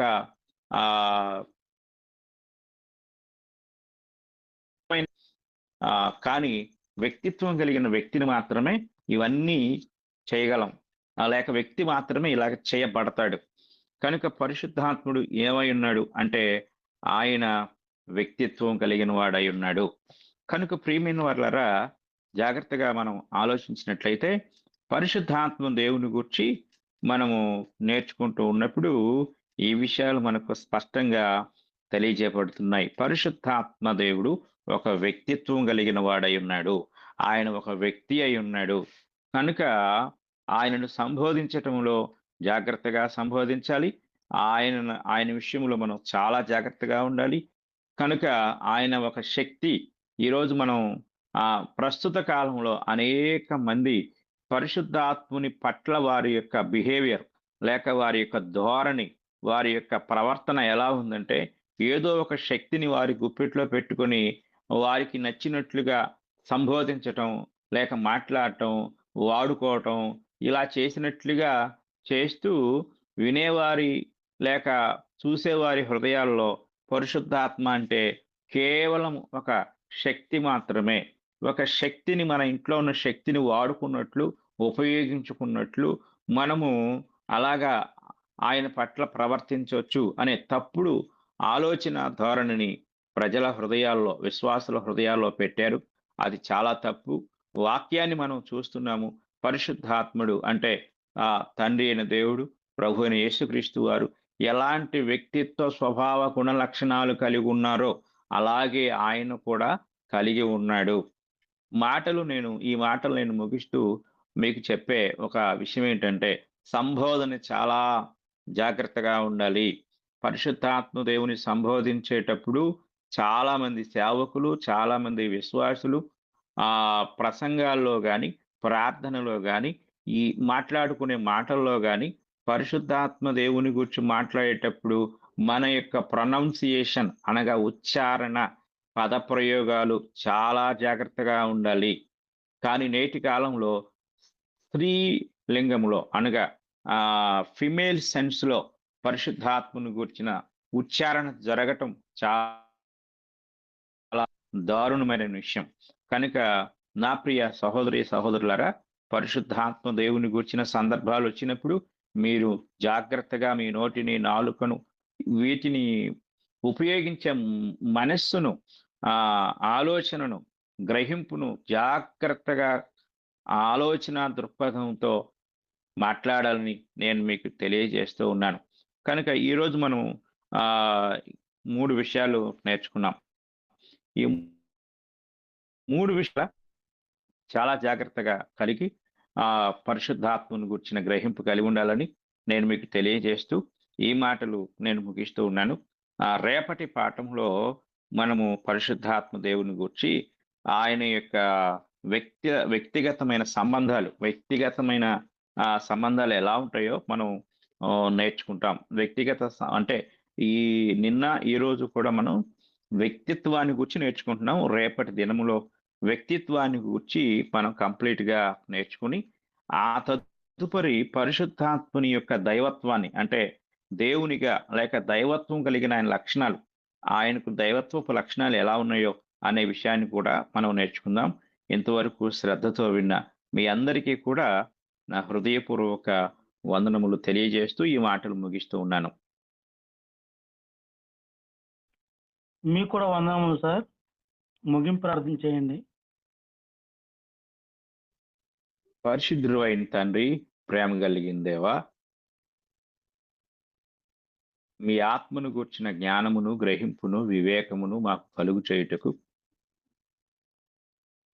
తండ్రి ఈ యొక్క వేదిక ద్వారా మమ్మల్ని ఒక చోటకి చేర్చి పరిశుద్ధాత్మ దేవుని గూర్చిన అపోహలు, అనాలోచితమైన విధానాలు ఈ లోకంలో చలామణి అవుతున్న దినాల్లో దైవత్వంలో ఒక వ్యక్తిగా మీ గ్రంథం ద్వారా మీరు మాకు బయలుపరిచిన మా ఆదరణకర్త, మమ్మల్ని సర్వసత్యంలోనికి నడిపించిన వాడు, ఇంకా మీ గ్రంథ రచన జరిగించిన వాడు, 40 మంది వ్యక్తులను తన చేతిలో ఒక పెన్నుగా వాడుకున్నవాడు, అలాంటి పరిశుద్ధాత్మ దేవుని గురించిన జ్ఞానము, గ్రహింపు, వివేకము ప్రతి ఒక్కరూ కలిగి ఉండే భాగ్యాన్ని మీరు దయచేయండి. ప్రతి ఒక్కరి యొక్క ఆలోచనలను వాక్య క్రమంలో క్రమపరచండి, సరిచేయండి, బలపరచండి. తండ్రి, మీకు స్తోత్రాలు చెల్లిస్తున్నాం. మా తండ్రి, మరి మా యొక్క ప్రియులందరి విషయంలో ఈ జ్ఞానం కొరకు వేడుకుంటూ ఉన్నాం. మేము నేర్చుకుంటూ ఇంకా అనేక సంగతులు ఇంకా తండ్రి నేర్చుకునే జ్ఞానం మాకు దయచేయండి. పరిశుద్ధాత్మ దేవుని పట్ల ఎలాంటి అపోహలున్నా వాక్యపు వెలుగులో వాటన్నిటినీ సరిదిద్దుకుంటూ సరిచేసుకుంటూ తండ్రి మీ కృప ద్వారా నడిపించబడే భాగ్యం మాకు దయచేయండి. అలాగే తండ్రి, మరి ఆన్లైన్ బైబిల్ ఇన్స్టిట్యూట్లో తండ్రి మరి 2 దినాలు మీ కృప అనుగ్రహించారు. అలాగే ఇంకను తండ్రి అనేకులు ఆ ఇన్స్టిట్యూట్లో చేరి అనేక విషయాలు నేర్చుకునే జ్ఞానం, వివేకం వారికి దయచేయండి తండ్రి. అలాగే ఈ కార్యమంతటిని నడిపిస్తున్న మీ దాసుని, వారి కుటుంబాన్ని మీరు బలపరచండి. అలాగే మా తండ్రి, నాకంటే ముందుగా నిర్గమకాండాన్ని బోధిస్తున్న తండ్రి, మరి మీ దాసుని ఇంకా బలపరిచి మీ యొక్క గ్రంథంలో ఉన్న అనేక సంగతులను క్షుణ్ణంగా బోధించు సామర్థ్యమును, మంచి మనస్సును మీరు అనుగ్రహించండి. అలాగే తండ్రి, గ్రూప్లో సహకారులుగా ఉన్నవారు, ప్రార్థించేవారు, పాటలు పాడేవారు, బైబిల్ చదివేవారు, వీరందరినీ కూడా మీ కృపలో భద్రపరచండి. మేమందరం ఐక్యత, ప్రేమ, సమాధానం కలిగి నిస్వార్థముతో ఈ కార్యభారం అంతటినీ కూడా మేము జరిగించడానికి కృప అనుగ్రహించండి. అలాగే చిన్న బిడ్డ తండ్రి, మరి అశోక్ యొక్క కుమారుని కొరకు ప్రార్థిస్తున్నాం. ఆ బిడ్డ విషయంలో మీ కార్యం జరిగించండి. మీ సెలవు లేకుండా ఎవరు ఏమి చేయలేరు తండ్రి, మీరే సహాయం చేయమని తండ్రి వేడుకుంటున్నాం. ఇంకా అందరూ బిడ్డలు అలా ఉన్నారో తండ్రి, వారందరినీ కూడా మీరు స్వస్థపరచండి, మీ కృప ద్వారా బలపరచండి.